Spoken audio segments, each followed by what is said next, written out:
What's up, YouTube? If you didn't know, Skip Bayless just got essentially fired by Undisputed Fox FS1. Honestly, and I feel like it stems from when he was acting crazy towards Shannon Sharp. Shannon Sharp and took off like a rocket, and now it's gotten to the point where Skip is ready to get fired. Now we're gonna tap into Marcellus Wiley. This is his podcast. This is something that I actually tap into here and there for some of the breaking news, and we're gonna see what he got to say about this because he be having some insight as an ex-player and as somebody who used to work at FS1 and he used to work at ESPN. He be having all the insight you need, and low key I be feeling like he be having a little gripe towards people sometimes, so he be spilling the sauce. And now that he on YouTube, he don't really be holding no punches because like he don't need nobody. He don't gotta be nice to nobody. He don't gotta hold nobody's secrets. He really be giving it up on this joint, no diddy. Um, and I be tapping into him because I be peeping. He be giving it up on this joint, no diddy. Let's see what he got to say about this. Or we can walk down and talk about the bigger story. Oh man, this is huge. Someone from that show sent me a text, and there's so many people on that show, y'all ain't gonna know who. I was like, what? I thought it was a prank. Kind of like this weekend when you were like, what? What happened to Donald Trump? You just like can't believe your eyes. Well, this one is real. And right now, based on reactions, some are giving Skip Bayless his flowers and some are dancing on his grave. Well, we're going to talk about the bigger story because I think both sides needs to be understood, needs to be respected. So first, let's just start off with the simple question of how in the hell did we get here? Skip Bayless, no longer on Undisputed, starting this summer? Well, the writing was on the wall, as they would say. In our business, just like in sports and sports media, you get based on the ratings. You get based on the objective numbers. You get based on the metrics, right? In sports, we got a scoreboard up there. Only like 8 things on the scoreboard. You don't want to know why? Because that's all we care about. The time, how many timeouts, points. You know what I mean? Like, it's very few things we care about. And we can measure them all. Well, Skip Bayless was being measured by his ratings, and they were horrible. No way around it. Yeah, he was getting cooked. Let me tell you how we really got here. Beyond that, it's just the ratings been bad for like a year or so since Shannon Sharp left. But more than that, they wasted an entire NFL football season trying to put that carousel of characters together. It did not work. And I never thought it would work, and it wasn't because of the carousel of characters. If you hear what I'm saying, I thought it was going to be because Skip Bayless was still the straw that was stirring that drink. And I was like, I don't think that straw can stir it no more, homie, but y'all do you. They obviously paid him a 4-year, $32 million deal, so he was making $8 million a year. It's hard to get $8 million a year because I never got that in sports media. And it's also hard to get rid of somebody who's making $8 million a year because you believe in them, you invested in them. For sure. You want to get that ROI. So that's how we got there. So last season was wasted in NFL. Y'all know Fox.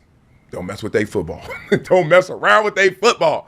And this year, not only do we have another NFL season everyone's always excited about, king of all sports in America, but we got a $400 million investment damn near in Tom Brady. And let's just say our flagship show needs to hype that up, needs to magnify that, dare I say amplify all the other shows, and it's not happening. Now, this all isn't on Skip Bayless.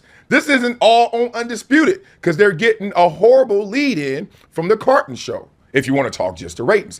Now, there's been some blips of late, like, oh, okay, that show did well. Oh, okay. And look, whenever they put on soccer, don't look at the ratings at FS1 because they get inflated. But outside that, there's been moments. People love Tim Hardaway on there, etc. But not the same as before when they had First Things First. First Things First set it off right, and then Undisputed was able to roll. So a lot of moving parts here. But Skip Bayless on linear cable was just not a draw anymore. We know that. We saw that. We felt that. Just got stale. Just was like, it was so formulaic that it worked when we didn't know what the formula was, right? You got to remember, Skip Bayless deserves a lot of flowers for bringing this platform to where it is right now. We'll talk about that. But once we got here, we like, what else is here? Not just that, and that was proven in the digital space. So Skip Bayless has the Skip Bayless Show, if you guys don't know about it. When I was working at Fox, he had the Skip Bayless Show.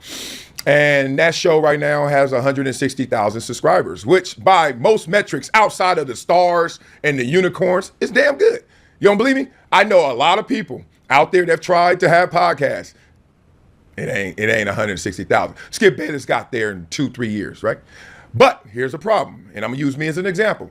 I've only been in this space for like over a year and a half, almost a year and a half, not even yet. And I got almost 160,000 subscribers right now, like 158, 159. So I'm gonna pass Skip Bayless in a week or two, and I've been doing it half the time he's been doing it. And he's Skip Bayless. Like, for sure. One thing about me, I'm honest, dog. There's levels to this. Skip Bayless in sports media, right? Ain't no way I'm supposed to catch him in half the time. That's what's happening. So, Skip Bayless, you're not proving it in traditional, digital, or you're not traditional or digital. What are we going to do here? You're making $8 million a year. Let's just say we can't let this continue. Okay, so now we got both sides. Let's talk about the guys who are dancing on his grave and the guys who are giving him his flowers. To me, Skip Bayless is literally Dr. Jekyll and Mr. Hyde. Yep, Dr. Jekyll, who made that serum that turned him into that other guy. And that serum turned our sports media space into something else. Sports media, before Skip Bayless really got his footing, let's say it was an afterthought, right? You cared about the athletes, and then you're like, all right, media person, tell me what they're up to. Yeah, tell me what happened. You are a conduit. You are just a step through, okay? Ain't nobody stopping for you. You ain't the star. But I will give Skip Bayless credit, along with others. You know, like, let's not act like other people didn't contribute to it, but Skip Bayless has to be the poster child for making this thing a thing. And that's what happened. He became the biggest thing going. Now, in the process of becoming the biggest thing going, he took the serum that made it one of the ugliest things going. Obviously, flashbacks of some of the episodes with Jalen Rose, Richard Sherman. For sure. These conflicts that obviously boosted the ratings and boosted Skip Bayless's profile were also some of the things that were going to be written when it was time for him to fall. Those are the things you're going to think about, like, yeah, that moment did tell me more than just, whoa, they going at it. That moment told me that there are a clash of the titans. Sports media ultimately has to be about sports, not the media. And right. If we all have noticed one thing of late, it's way more about the media than it should be. I think it's still about the sports. Look, football comes on. Hey, dog, just tell me the information. Shut up. Or I'm going to go over there and hear some stories. But I ain't trying to make you the star no more. That's why there's so many former players on the digital shows, podcasts, and on the traditional shows, you notice as well.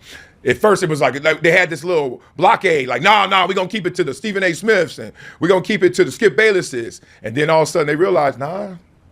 Now, they're still making the most money outside of a Pat McAfee, but still, they were trying to keep us away and make it more about the stars, which was the sports pundits. Well, Skip Bayless got caught up in that, and he kind of wrote his own ticket. He wrote his own downfall. And those moments were years ago, and he had more. But sure. You combine him being formulaic, like just doing the same old anecdote. Like, we already know, man, come on. Okay, that was predictable. That was funny. Archie Bunker used to do it. It worked. All in the Family. This ain't that. And you're a formula? And you really going at guys? Like, you had a troll run of LeBron James, and LeBron James actually is outlasting you, and you trolling him. Like, LeBron's the second best basketball player, third best if you really want to go there. Third best ever. Kareem, Jordan. He literally trolled LeBron his whole career. He deserves a decade long of trolling. So it's funny that this all really came to a head. We had all those breadcrumbs that led to that epic episode about Tom Brady. And remember when they went at it, Shannon Sharp and Skip Bayless, about Tom Brady. And woo! Shannon was mad, big mad, because he like, dog, what game are we playing here? Are we playing the game where we talk about what we see? Or are we playing the game where we talk about who we seeing in front of us? And Shannon got mad at that with good reason. Now, he also got sensitive to it because Skip, you got to know, ain't tripping. You ain't his dog like that. Like, I'm here for the work. Even what Gervestein, though, it's about the work first. I marry you after I marry this work. So, man. But that was the moment. Brady caused all of this. And ain't it crazy that if you look at their relationship, it mirrors what Brady went through. For sure. Brady and Belichick in real life. That's crazy. Is Shannon Sharp and Skip Bayless. That's crazy. Ain't that crazy? Because you can't deny greatness on both sides. You can't do that. Like, for all y'all who thinking that Skip Bayless made Shannon Sharp, I just want y'all to know, people like us who played against Shannon Sharp and who watched him go to CBS right after he finished playing, we were like, he a dude. Now, CBS, you know those studio shows are stuffy like that. Them studio shows, it's even tough for anybody with flavor, right, to go up there and do it. But he pulled it off. And then, obviously, some issues disappeared, came back. Voila. Shannon Sharp's in the building. So, you got to thank Skip for helping Shannon get that opportunity, obviously. But you got to have a dude. And he had a dude in Shannon Sharp. Shannon Sharp is Tom Brady. Yep. For all y'all who saying, oh, he made him. Yeah, they said that about Belichick making Brady. That's a good analogy. Unheralded, a 6th rounder, pick 199. That's a Shannon great Sharp analogy. was on the streets, wasn't doing anything. Okay, say what you want. And then watch Brady go ball. To the point that when Brady left Belichick, went to Tampa, said, let me get another one of them rings, homie. Onion rings. You got onion rings? And Shannon left Skip and went and got another ring. Maybe 2, maybe 3. I don't know. First take, that's a ring. There he rolling, you jump on that, got that sure. going. Even bigger. Club Shay Shay was already rolling, but that's a ring. Set a record for the most watched interview ever. That's a ring. And then you got Nightcap. And you're not done. You just started your production company. No. Go, Brady. Get busy like Brady. Production company, too. Oh, you going to win a ring in Tampa? Oh, you going to go buy some teams? That's 4. You going to get $400 million from Fox? Go, Brady. Get busy. Go, Shannon. Get busy. And then Belichick. Now, y'all know how much I love Bill Belichick. Best coach ever. In the relationship with Brady, I even still would. And let me say this about the production company. What's going to happen next is you're going to see Shannon actually, he's going to market and make Club Shay Shay and Nightcap its own show because he has his own production company. That's what's coming next. It's going to be its own show. You might catch it on like Pluto. You might catch it on daytime TV. But with the production company, that's what comes next. That's what he's about to do. Yeah, he's about to produce his own show. Like he's about to take it from YouTube, and he might be the next person to sound like a big deal with ESPN, or he might take. I could see him taking it like to Peacock or Pluto, much like remember what Kevin Hart did with his production company. Once he got a production company, he came out with the Coldest Balls, No Diddy. He came out with different shows, and he would have them on different platforms besides just YouTube. That's going to be his next move. That's why I said that's another ring. Say it was Belichick. Only because Belichick was there before Brady in the NFL. I ain't talking about just the New England. I'm talking about the NFL. Ask Bill Parcells how good Bill Belichick is. I'm talking about the Giants, them defenses. Golly, LT. That was Belichick. For sure. Even when we played against the Jets, they didn't win it all. We were like, God dang what they doing. Belichick. But Skip Bayless is Belichick. Because when Shannon left, when Brady left, it's a dub. How's it going, Belichick? How's it going, Skip? Belichick out of a job. Now Skip Bayless will be out at Undisputed FS1. So, there was a lot of parallels there. Like, literally, Skip Bayless is Dr. Jekyll creating this character. Because he's a really nice guy in real life. Trust me, I call him Bubbles because he's so nice and just like, oh, don't pop the bubble. Drinks the serum, Mr. Hyde. And Mr. Hyde was this dude trolling LeBron, was the dude trying to clown Jalen Rose, was the dude trying to clown Richard Sherman, etc. And that ended up eating him up, killing him, killing his career potentially. But what a career, right? We can't go there on Skip Bayless. What a career. That's crazy. And that was some dope analogies by my man Marcellus Wiley. Like I said, I tap into him, follow and subscribe to Marcellus Wiley. Always got some dope insight. And like I said, he was a player and he actually worked at the network. So I always thought it was dope. But yeah, Skip Bayless out. Skip Bayless out. This comes maybe 2 years after he disrespected Shannon Sharp. Shannon Sharp has been anointed. Like, this dude took off like a rocket, and now Skip Bayless has falling all the way off, man. All right, so it's your boy What's Up G. Don't forget to drop a like, comment, subscribe. What y'all think about this? Y'all think Skip should have had another year, or it was long overdue? All right, don't forget to subscribe. Y'all been killing the like button, killing the subscriptions. Y'all just been killing it. All right, and I'm thankful and I'm grateful for y'all, for sure. And if anybody told you they love y'all today, I love y'all. I'm out, y'all.